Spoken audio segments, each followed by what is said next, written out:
Welcome everyone. So today we are going to solve a very nice series problem. The question is which term of the series is we 266 and the series given is 2 followed by 5 then followed by 8 and then it is going on.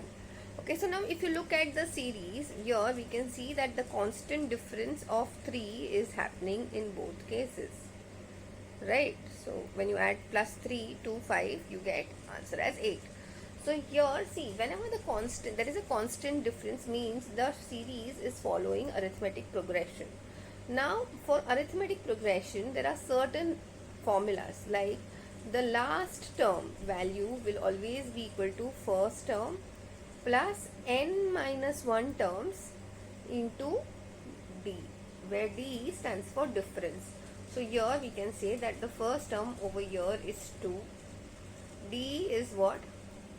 3, and last term Tn value is given to us as what? 266. So just put all of them over here and we'll get the value of n, and that is what they are trying, which term of the series. So they are trying to ask you what is the value of n. So let's put this in the equation. So we have 266 equals to 2 plus n minus 1 multiplied by d. Okay, so now subtracting 2 on both sides, therefore we can say n minus 1 multiplied by d, which is 3, equals to 266 minus 2 gets you 264.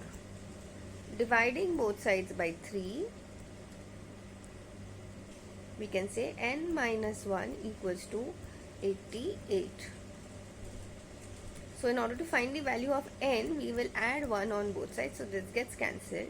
And we can say therefore 266 is basically 88 plus 1. So 89th term of the given series. I hope this is very clear to everyone. That's it for today. I will see you in the next video.